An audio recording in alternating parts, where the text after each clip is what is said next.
A charge particle with charge q enters the region of constant uniform and mutually orthogonal field E and B with a velocity v perpendicular to both E and B and comes out without any change in the magnitude or direction of v. Then okay, सुनो एक नई बात बताता हूँ मैं आपको ना। देखो आपको इस बात का पता है कि अगर कहीं स्पेस में इलेक्ट्रिक फील्ड प्रेजेंट है और मैग्नेटिक फील्ड प्रेजेंट है तो ऐसा हो सकता है कि एक चार्ज पार्टिकल कांस्टेंट स्पीड से जाए, उसके अंदर कांस्टेंट स्पीड से गुजरे बिना किसी डेविएशन के, ऐसा पॉसिबल है। लेकिन उसके लिए कंडीशन क्या है बताओ?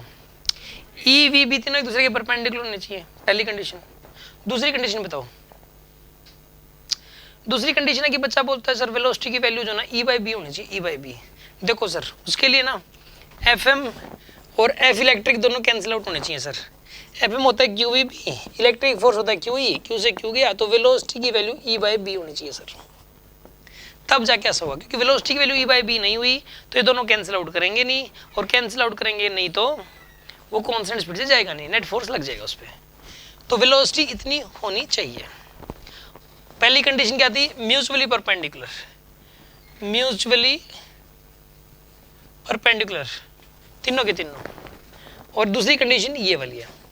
आपको पता है बात यहाँ पूरी नहीं हुई, अभी भी पूरी नहीं है। एक और कंडीशन होती है, वो भी होना जरूरी है, तभी वो सीधा जा पाएगा। कैसे मैं बताता हूँ। देखो मैं इन दोनों कंडीशन लगेंगी तो भी मैं फ्लो करके दिखाता हूँ सिस्टम को। देखो आप इलेक्ट्रिक फील्ड ऊपर, मैग्नेटिक फील्ड इधर कर दो और वेलोसिटी इधर कर दो। ई इधर, बी इधर, वी इधर, तीनों परपेंडिकुलर हैं। और वेलोसिटी की वैल्यू चलो ई बाई बी कर दो। अब बताओ तीनों परपेंडिकुलर। मैं कहता हूँ कि यहाँ पे कांस्टेंट स्पीड से नहीं जाएगा। क्यों? क्योंकि इलेक्ट्रिक फोर्स ऊपर लगेगा और वी क्रॉस बी करो मैग्नेटिक फोर्स भी ऊपर लगेगा, दोनों ऊपर लगे। वी इधर है, बी इधर है, V cross B, magnetic force ऊपर नहीं लग गया और इलेक्ट्रिक फोर्स कैंसिल आउट तो हुए ही नहीं। मतलब उसके लिए डायरेक्शन भी तो पहुंचना जरूरी है।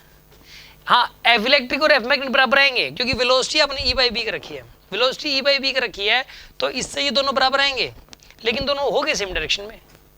ये बात कहा, और तीनों मैंने एक दूसरे के परपेंडिकुलर भी लिए हैं तो दोनों एक दूसरे के अपोजिट डायरेक्शन में। पता कब आते हैं?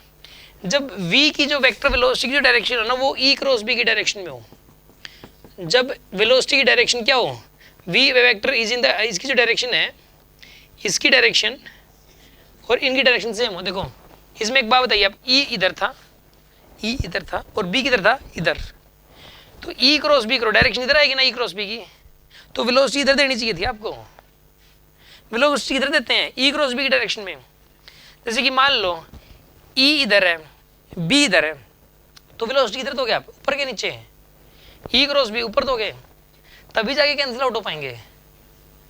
ठीक है, मान लो e इधर है नीचे और b इधर है, तो e क्रॉस b करो आप, वेलोसिटी इधर दोगे तो डायरेक्शन v वेक्टर v जो होना चाहिए ना वो e क्रॉस b की डायरेक्शन में होना चाहिए। ठीक है ना, यहाँ पे जो वेक्टर v है वो e क्रॉस b की डायरेक्शन में होना चाहिए। ये तीसरी कंडीशन है। अब हो जाएगा क्वेश्चन सॉल्व। अब एक काम करो, देखो वेलोसिटी वेक्टर जो है ना इसका वेलोसिटी का मैग्नीट्यूड और डायरेक्शन v कैप दोनों चाहिए हमें। मैग्नीट्यूड हो जाएगा e बाई बी, डायरेक्शन होगी जो e क्रॉस b की डायरेक्शन हमें e क्रॉस b की डायरेक्शन लिखनी है तो पता क्या लिखोगे आप? वेक्टर e क्रॉस b निकाल लो पहले तो, फिर नीचे कर दो e b साइन थीटा। इसे सिर्फ डायरेक्शन बचेगी, इसे सिर्फ डायरेक्शन बचेगी। तो देखो e से e कैंसिल हो गया, ये b स्क्वायर बन जाएगा। यानी वेलोसिटी वेक्टर पता कितना होगा यहाँ पे? e cross b divided by में b साइन थीटा। मतलब साइन 90 कितना होता है यहाँ पे? b स्क्वायर हो जाएगा। साइन थीटा तो 90 है यहाँ पे, साइन 90 कितना होता है? 1 होता है। तो यानी कि ये वेलोसिटी वेक्टर ये होना चाहिए। इसके अंदर मैग्नीट्यूड डायरेक्शन दोनों आगे। अगर वेलोसिटी वेक्टर ये वाला हो ना तो जाके वो अनडिफ्लेक्टेड जाता है। इसमें मैग्नीट्यूड डायरेक्शन ये आगे और सिर्फ मैग्नीट्यूड पूछे तो ये आ गया, और सिर्फ डायरेक्शन पूछे वी कैप पूछे तो क्या करोगे?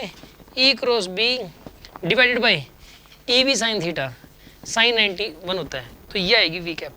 मतलब चार्ज पार्टिकल की वेलोसिटी डायरेक्शन ये होनी चाहिए, मैग्नीट्यूड ये होना चाहिए, और इन दोनों को मिलाने के बाद वेलोसिटी वेक्टर ये होना चाहिए, तब जाके चार्ज पार्टिकल अनडिफ्लेक्टेड जाता है in the presence of both electric field and magnetic field.